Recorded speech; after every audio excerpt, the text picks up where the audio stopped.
babalik na tayo sa aksyon to find something out. It's momentum for Team Liquid Philippines, pero kailangan ma-shrug off nung kalawang ng Aurora because they've had rest. Diba? Yun yung importante. For a lot of these teams, this is a team na nagkaroon ng pahinga kontra sa isang kupunan na dire-diretso yung laro. Malaking impact ba yun towards the series that we have?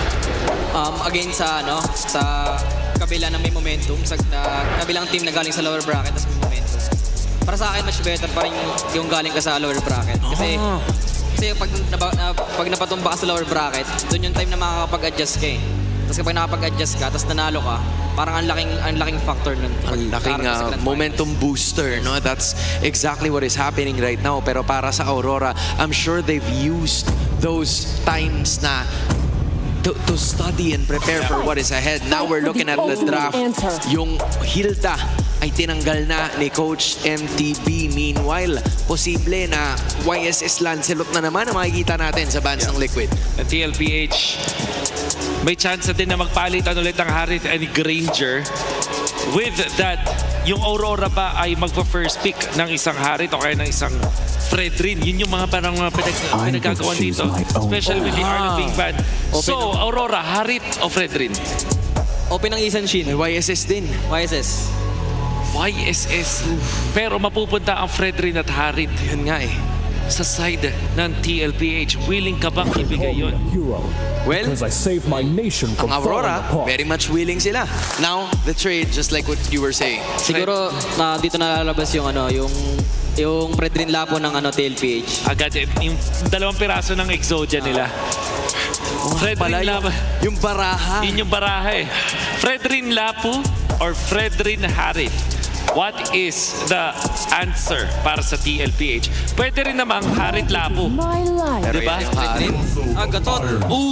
Inibal. Wala si Hilde. So, shinif nila. Baka pwedeng mag-deny naman dito ang Aurora kasi that's been the, yung Exodia eh. Kailangan at least hindi nila makompleto yun. Like, kaya ba nga kunin yung Lapo-Lapo dito ng Aurora? Lapo Granger sila. Tingin ko kailangan nila pumili ng pangharap. Okay. Yung pangharap na sinabi mo. Pangharap ang ibibigay sa kanila. That's the Hylos. Kung usapang harapan, nandyan na. Fredrin ang nakikita natin sa TLPH. Pero may nakikita si Trimar dito. Posible ba ang Spider-Man na galawan? Uy! Dito mula kay Carl TC. Posible ba natin makita ang namimiss na nating Fanny ni Carl Open ang TC? Fanny magandang Fanny dito. Kasi Hylos Granger lang eh. Doable ba, Fanny? Tingin mo? Maganda yung Fanny. Gusto mo bang makita ang Fanny? Maganda yung Fanny, pero gusto mo. Gusto, hindi lang gusto. Ang tanong ay kung gusto din ba ni Coach RC yan. Kasi sa ngayon, this is a dire situation. Instead, babalik tayo dun sa Hayabusa. Still, bagong jungler pa rin naman yan na gagamitin natin sa sering ito. Yeah. Hayabusa, alam naman natin na ginagamit. Ito yung third option. Kapag walang Lance at wala na rin Yisun Chain, ang ikatlong pinipili ng mga junglers natin is going to be the Hayabusa. At in this scenario, with the Hayabusa and the Gatot-Kacha, nasa-secure na TLPH na meron pa rin silang contention sa first turtle. Ang tanong, ano ang kanilang ipapares dito? With now Aurora, pwede na nilang iban yung Zushin. Ano sa Zushin versus Hylos? Sino ba ang doon? Sino ba ang mas natutuwa doon? Pareho lang sila eh, kasi yung Hylos nakakapang rundown yan eh. Pero tingin ko sa banning nila dito, magkakaubusan ng XP laner dito. Okay. So, CC, ang mga naisip natin kapag may Hylos. Another option is siyempre Lapo-Lapo. Among the planes exists the equilibrium. Mali. Sila mismo yung nag-ban.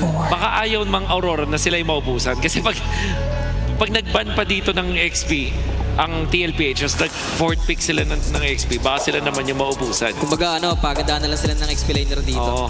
Honestly, good swerve. Galing dito sa Aurora, they don't wanna follow the same pattern nitong Liquid kasi yung ideya ay maubusan ng hero itong si Sanford. The Lapu-Lapu quite still available pero yung Hilda, yung Yuzong, yung Arlot at yung Phoveus, apat na XP laners resulting to what you guys were saying na ubusan talaga ng hero. So it's a better composition. Ganyan din ang isasagot ng TLPH. Tatanggalin naman nila yung Novaria nitong si Yue. will Aurora ban the Zushin? Kasi kung sakaling Farsa yung maban ng Aurora, or at least yung Kimi, yung TLPH can just pick that up at mapupunta sa kanila in combination with the Gatot. Parang napakalakas na mid lane nun. Ang lakas din mag-turtle kung sakali. Could be no potential dito sa TLPH. And by the way, Aurora, kaya binaban din dito yung Eve. Kasi laking strength din nun sa first turtle as we saw in game number 1. Looking at it, it's the last ban na posibleng makita natin mula sa Aurora ngayon. It's, again, the double marksman setup, pero ang lalim nung Lalim kuha nila ang- ngayon. Even the Lunox was taken out. Now TLPH, meron silang option dito. Meron silang choice to go for a better XP laner. If we're talking about better XP laners, what are the names you have in mind? CC, yung nandun. I think pwedeng mag-last pick ng XP lane yung yung Liquid dito para makapag-counter sila. This land is a Ay, hindi homeland, na. and it will soon be your burial Parehas ground. kasi silang naglalapo eh. Esmeralda ang binibait ng TLPH na piliin ngayon ng Aurora. Parang ganun eh. Merong Harit, merong isang Lapu-Lapu. Pinapuwersa dito ang Aurora na Siguro, mag-SP kayo. ang counter kasi ng sa Lapu-Lapu is Esme. Siguro inisip nila hindi na magandang composition Oo po. ng Esme dito. Papapangitin nila yung lineup ng Aurora. So yung Aurora hindi mag-SP dito. Possible, pero pwede rin sila mag-Esme. Okay. CC sa pang-option, Alice is a good option as well. Ayun ang Alice na pinili ng Aurora. They will cap it up with the Selena. Ayun, alam na ni Sanji na hindi siya maaaring magfarsa sa composition na to. Kasi kung isipin yung Exodia natin kanina, pag farsa to, yun pa rin. Palitan lang si Fredrin. Believe in the Exodia. Believe in the Exodia. Believe in the 4-bar setup nitong Team Liquid Philippines. Kasi yun yung pattern eh. Yun talaga. Yun yung pattern. Pero parang sa Aurora, si Uwe, going online na ako. Ayoko na nasa backlines lang ako. Kailangan sumugod ko susugod. Nag-farsa pa rin kahit may Selena. Doable pa to para sa TLPH. Yung TLPH, ang lakas pa rin ng early First potential nila. Pero makakasabay yung Aurora sa early.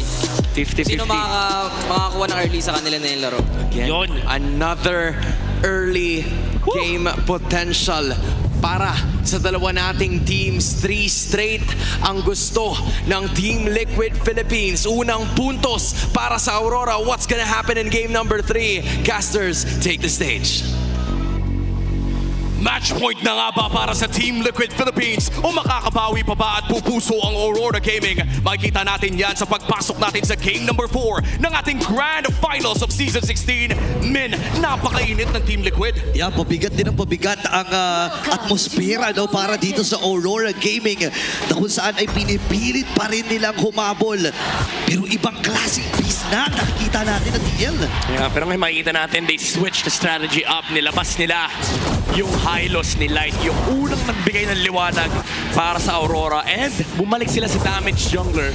So I think yung plano dito ng Aurora is, okay, talo tayo sa early game, lalo kapag hahawakan nila yung utility jungler, pues labanan natin sa typical Aurora gameplay na ito yung nakikita natin yung week 2 hanggang week 5 na parang napapagana pa rin ni Demon Kite kasi sa greedy plays na nila, laki sila nakakaharap ng trade, and I think yun yung PE panlalaban nila sa Stampede ng TLPH. And it's a very sound decision na after nilang matalo ng dalawang tank jungle games, might as well bumalik tayo sa kung anong gumagana during the regular season.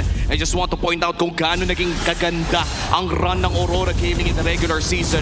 Still in one of the largest win streaks na nakikita natin so far in MPL Philippines history. At ngayon, below sila ng 2 games against Team Liquid Philippines. Hindi lamang ang Grand Finals ang nanganganib para sa kanila, kung hindi yung win streak na rin na pinanghahawakan nila ng Season 16. Yeah. At saka kung babalikan natin yung naging istorya ng laban ng Aurora TLPH nung regular season, hindi nakapanalo ng serye ang TLPH. Nagharap sila doon sa upper bracket finals, hindi rin nakapanalo ng serye ang TLPH. Ito na yung bawi ng TL para sa Aurora eh. Ang masabi ko lang dito is again very comfortable yung strategy ng Aurora. This is something that they've run all throughout the regular season. Pero ang kailangan nilang abangan dito is yung Lapu-Lapu ni Sanford. Kasi ilang beses natin nakikita, lagi siya nakakapag-block off. Kaya naman grabe. Yung atensyon ng Aurora nakalagay talaga dito sa XP lane. Kailangan din kasi makalamang ni Edward, especially early on this Alice. Pero mukhang TLPH na hawak ng 30 lane to. Wala, yung na hindi siya makalapit. Oh my goodness! At si Carl TZ nakakuha ng pagong tinamaan ng Abyss and Arrow pero buhay pa rin. Sila ni JP, grabe yung Edward! speed power. Pero mapamatay siya ni Edward. Flicker na gamit din. Ipasa pa kay Yue. Atras muna si Carl TZ. Grabe yung galawan at pindutan dito ha. Ibang klaseng pagsasone na nakita natin mula sa Team Liquid Philippines, and the burst coming in from Sanji. Mamaw magparsa tong taong to. Tsaka men, pili ko itong Aurora pag natulog mamaya, may isa silang mukhang makikita. Mukha ni JP. Ayaw silang palaruin ng MLBB. Ang hirap na yung kalagayan dito. Lalo na doon Uy, grabe! Aray ko po, Fedon Earthshike. Napaflicker na rin itong si Yue. Napakahapit. Ramdam mo no? Naramdaman ko ay, wait lang. Grabe si JP, men. On both ends, nakakita tayo ng dalawang laban na TLPH ang nagdikta. At partida, wala pang kalamangan ng side ng Team Liquid Philippines. Just a 400 gold lead. Men, gusto ko lang sabihin na siguro kung may titignan mo itong laro ng Aurora, may isang parte ng laro nila yung nagbago, especially after Project Next, is yung galaw ni Light. Lagi siya nakasunod dito kay Demon Kite. Tinitake advantage nila yung golden XP na nakukuha mula sa jungle pick. Pero I think yun yung pinapunish ng TLPH. Kanina pa, men, si JP, instead na nagkiklear kasama ni Sanji, kanina pa siya silip ng silip sa jungle ng Aurora. Konti na lang magkakakulitin na to eh. Well, sa ngayon, no, hindi pa naman nagkakaroon. And for Team Liquid Philippines, ay hawak pa rin naman nila. Napakakatamtaman na gold lead dito. Kaya naman, pakiramdam ko, no, kaya pa rin naman pumalag ng Aurora Gaming. In fact, you said so yourself, Midnight, medyo hinihintay talaga natin yung item para kay Demon Kite. Yeah, trade talaga yung kailangan gawin dito ng Aurora, especially with the advantage ng TLPH na sa mga matchup lamang sila, especially on the XP. Grabe si Sanji! Grabe, binigyan kaagad ito si Demon Kite. Pero pati si Dito, itong si Sanji. Kasi alam niya na medyo mapapahaba naman nila. Itong turtle fight. Ayun, si Carl TZ kumabit yung Quad Shadow para dito kay Lai. Pero hindi naman na nilalaban. Sabi na, sige, bigyan kaya natin si Sanford. Uy, grabe! Ginigigil daw si Sanford eh. Ngayon naman si Edward, ang pinupuruhan nila, tumama din. Yung Landshaker, Sanji to the rescue. Si JP ngayon ay abantihan. Ayaw palapitin talaga si Demon Kite. At mukhang ang pagong ay mapupuntan naman sa kamay ng Team Liquid Philippines. Papasok sa likod! Tinamaan din si Demon Kite at namatay sa kamay dito ni Uy. Fender Nursing naman ilalatag din. Oh my JP, God. Target ayaw nila pala lakarin dun sa Glory's Pathway. Tapak dito ng Vision Trap. Sanford? Ilalatag na naman. Napakatindi ng ipit spread. Ladies and gentlemen, pinasok din sa tore. Edward ay makikithil. At ramdam na naman ang Liquid Stampede. Makakatore ang Aurora doon sa taas. Pero ang daming nakuha ng Team Liquid Philippines sa baba. Walang yangin lang ako nakakita ng fake pack. Mula doon sa lapo, sabi ni Sanford. Okay, uwi na ako. Joke lang! Yun na, ito hindi nagbibiro. Kasi may Feather Earthshake din. Ibibitaw din si Sanji. Wala pa siya ganung kataas na damage as compared nung game number 2. Pero ang mahirap kasi dito pre, hindi malapitan si Sanji. Oo, poke lang talaga. Yun lang importante sa laro ng TLPH. I-poke nila and mapigilan nila yung galaw ng Aurora. And because of this, nabubuksan yung mapa para sa mga damage dealers ng TLPH. Especially kay Carl TZ and kay Sanford. And si Demon Kite, men, hindi siya makalabas ng sarili niyang jungle kasi problema nila itong gatat-kasa na to. Oo, tsaka lumalabang na nga rin sa farm dito yung Hayabusa against the Yisun Shin. At very rarely natin na nakikita yan. Just speaks kung gaano ka-effective yung nagiging ikot dito ng Team Liquid Philippines. Pero siguro ang good news, no, if you're Aurora Gaming, ay nakakapag-farm naman si Tommy Sanji. Feather siya kasi Demon Kite naman magiging target. AOG, inabangan lang talaga. Demon Kite makakatakas pero not for long. Kasi Sanji ang kikithil sa kanya. Sila ito mag-game nila sa low yung shadow kill. Tatama yung stun. Pabalik pa rin ni Carlito. Oh my goodness! Ibang klase ang ipinapamahal sa TLPH. Huli na si Edward. Man, ibang klase ang cavalry. Ibang klase talaga pinersonal ng TLPH yung graphics kanina. RSG daw kalaban nila. Si Demon Kite tsaka si Light lang yung pinibigyan ni Sanford, ni Sanji at pati na rin ni JP. And Team Liquid Philippines, because of this, bukas na bukas yung mapa nila. Hindi makaharap ng farm si Demon Kite. Kaya nagsistruggle sila. Wala silang resource na makuha sa mapa. As Tangoy, medyo mahihirapan din silang pumalag dito sa panghuling pagong. Pero nariyan naman si Edward. Sanford nasa pwesto na rin. The Bravest Fighter ilalatag na. Carl Easy ay nakuha na naman yung pagong. Ngayon, kukuha na ata sila ng hero sa likuran. Ang naging target, Shadow King. Atras muna itong si Carl TZ. At si Edward ay critical din. Si Light lamang ang namaalam sa naging proseso.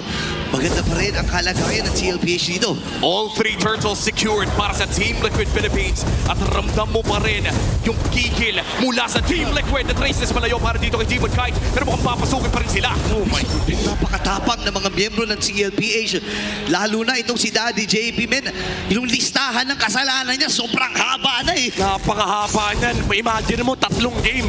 Kasalanan ni JP. And ang malala dito, men, mukhang ano eh. Kung ikaw yung coach, parang sinasabihin mo, uy, kalma lang, baka mapunish kayo. Pero ang ginagawa ng TLPH, kapag na-force na yung mga spell, okay na sa kanila. Okay lang na, okay, nakatakbo, nakadash, kasi nawawala yung mga skill. And for Aurora, nakaka-pattern yun kasi lahat ng galaw nila, telegraph ng TLPH. At higit sa lahat, hindi makapag-farm yung mga taong kailangan mag-farm for Aurora Gaming. And things are looking dark para dito sa Aurora. Lumulobo lamang ang gold team ng Team Liquid. Si Demon Kite ay nahanap na naman nila. Sanji na kanyang nasa harapan pero mukhang papalag sila. Purify nagamit wings by wings lang para maka-atakas.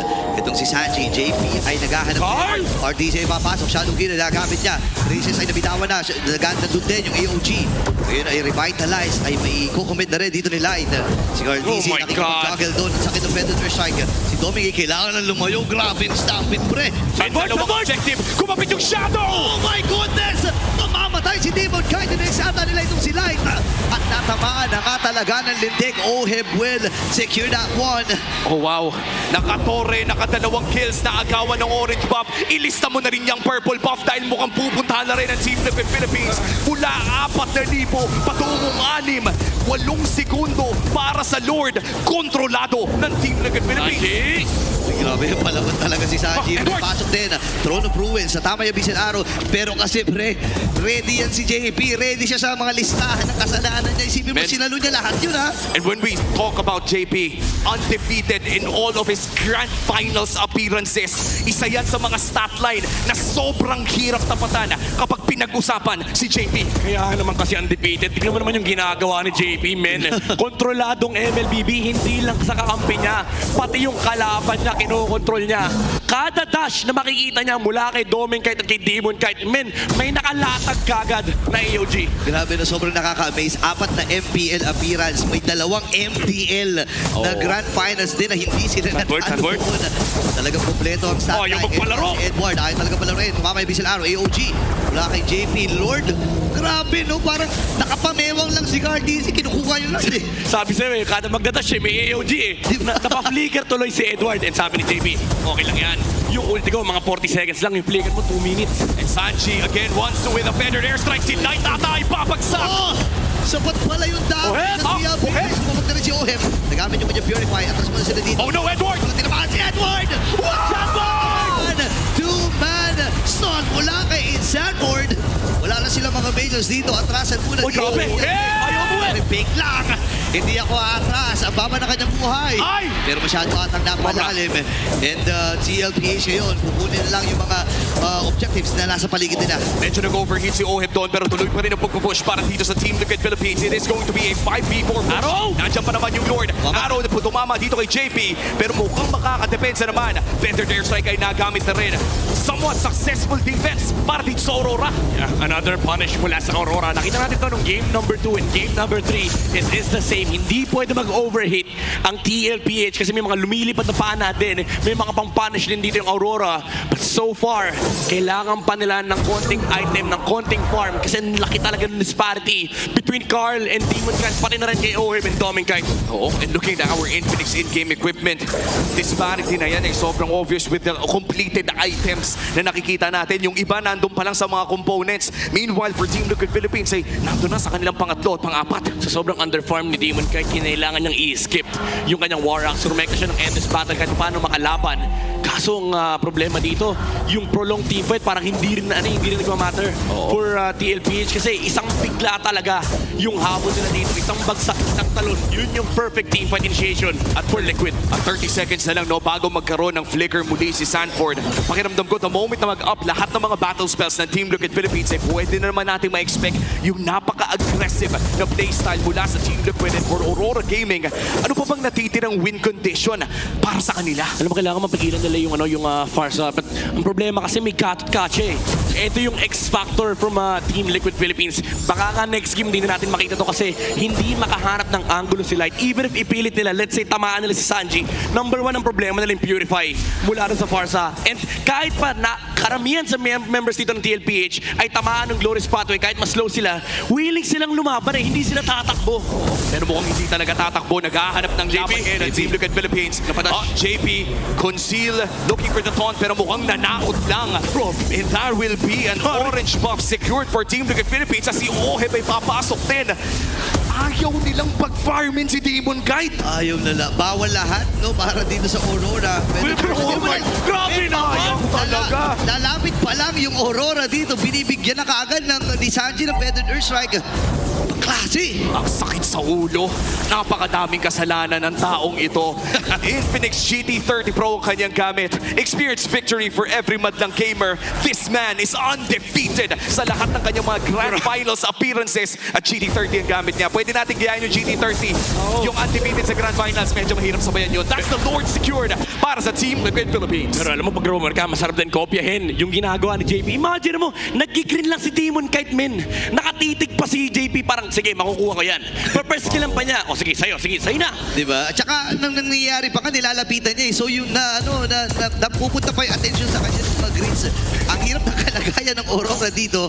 Pero hindi pa rin naman imposible. Kailangan lang nila ilaban under the turret. Kailangan lang nilang gamitin yung mga resources na meron sila. O kahit papaano naman, no, meron silang frontline pwedeng dumepensa. Yeah. In fact, hindi pa naman ito yung Evolved Lord. At for Aurora Gaming with a perfect run after that first loss in the regular season, ngayon ay humaharap na sa TLPH na naghahanap ng kanilang match points sa Grand Finals. Itutuloy nila ang kanilang pag-push dito sa itaas. Gabang sila. Ito si Ed White. Hinamaan yung tatlo ng Throne of Brewing. At tapos muna si CarTZ. Ngayon naman, ilalapag yung Summer Force. Masakit na rin yung damage dito ni Ubeb. Si Edward may even. Trigger na force na rin. Nilapag yung Glorious Pathway. Kaya pagdepensa dito ng Aurora pero meron pang puproblemahin sa may bottom. Doon ata magiging target ng TL. Round number 2 to ha. Naghahanap na nga ng round 2. AOG makakatrace sa palayo pero naipit ang isa at isa ang babagsak. Yun na, inalapag din yung Summer Force at papabagsakin na rin. Sanford! Tinamaan mula doon sa stun kay Sanford at ready na sila para sumigaw at match point na ang TLPH.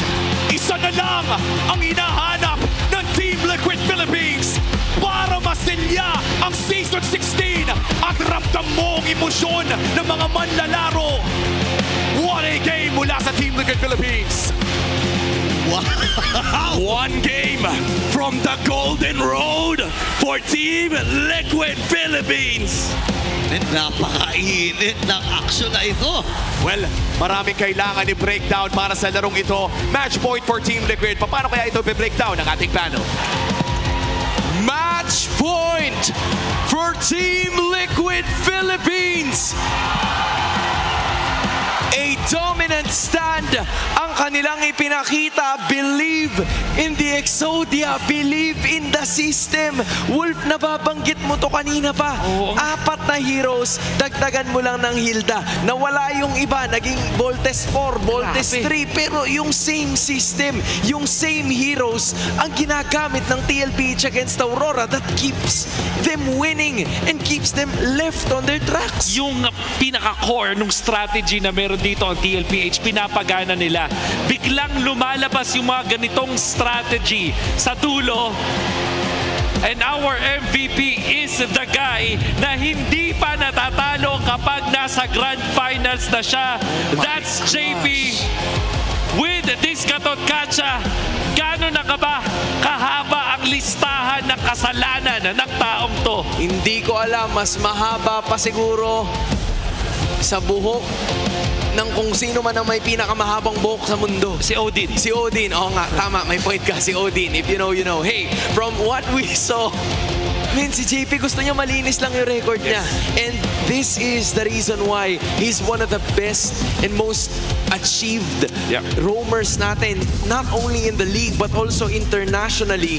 It's because of the plays that he makes in clutch situations, in pressure moments. Doon siya madalas nagpapakita. You're looking at the MVP highlights. Tama yung sinabi ng mga casters natin eh. Hindi nila pinapahinga. Hindi nila binibigyan ng pagkakataon to breathe ang Aurora dito as TLPH. They're even playing inside the enemy turret. That is how confident they are na kung sino man ang masipat nila, meron na kaagad pick off. Whether may mamatay sa kanila or wala. Kung wala, it's better Pero kung meron man, it's just either JP or Sanford, which they are very willing to take. And I know this is something na hindi siguro gustong marinig ng mga viewers natin kasi napakaganda ng build-up natin ng storyline natin mula sa simula hanggang sa dulo ng season 16 ng FPL Philippines. Pero mukhang sa Grand Finals, madedetermine lang to kung sino yung mas nakakalamang sa early game.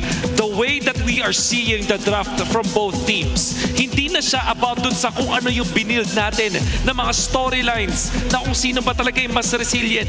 It may just be because of the early game. At so far, pinagbaga ni Oheb ang buong Cuneta Astrodome. Kailangan natin lahat nung fan na may battery, alam mo yun, kailangan natin sa sobrang init na natin dito. yun eh. Kailangan, favorite ni Naisu yun eh. Oo nga. Favorite ni Naisu yun, bukod pa dun, men. Hindi, sabi ko sa'yo may laman eh. Sabi ko sa'yo may kwento talaga dun sa walk-in eh. Parang nakita ko, parang alam mo sa anime, yung may kidlat sa gitna ng dalawang mata nila nung nagkatinginan sila. Ganon talaga, merong standoff. Hindi pa tapos ang laban, pero si Oheb nag-pop off na. And we cannot blame him. This was a perfect game for his Harith. Pinili to ng TLPH, parte to nung Emo, pati to nung Baraha. Para dun sa kanilang jungler, it's the Fredrin. O kaya naman this time, it will be the Hayabusa. Farsa para kay Sanji. Gatot, Hylos, or Hilda para kay JP. Sanford, Lapu-Lapu. Para naman kay Oheb, Granger. O kaya naman, etong Harith. Hindi natin sasabing maliit ang hero pool ng TLPH, pero it's more about the mastery. Dalawa yung nakikita nating mga variations, mga branches dito na sa TLPH. And the reason why it works is because TLPH mula sa dulo hanggang sa kabila pang dulo, alam nila kung paano paganahin itong baraha na to, the Exodia mula sa TLPH. It just works, Hans. You're probably wondering why we keep on mentioning Exodia, but it's 5 cards that complete one major piece. I'm sure na pamilyar ang karamihan sa inyo with what we are talking about, at yun ang rason kung bakit nagagawa ito ng Team Liquid Philippines. It's them picking the same heroes with just very minimal changes, which means na kung paulit-ulit nilang gagamitin yun and using the same strategy over and over again, which Aurora, as much adjustments as they are doing doon sa kabila, they cannot, counter-attack kung ano man yung ginagawa ng Liquid because it's already clean right from the start. Minimal na lang yung changes na gagawin nila with their strategies that they've had from games 1 and 2. Kasi in 22 minutes yung una nating game. Umabot sa 19 minutes yung second game, and in the third game, it only was 14 minutes. That is how mastered yung ruta na ginagawa ng TLPH here against Aurora, who has had a lot of momentum right from the start. Dadating sa punto na itong TLPH mula dun sa lower bracket and playing so many games, playing 5 days, naintindihan nila ng sobra yung meta. They are students of the game.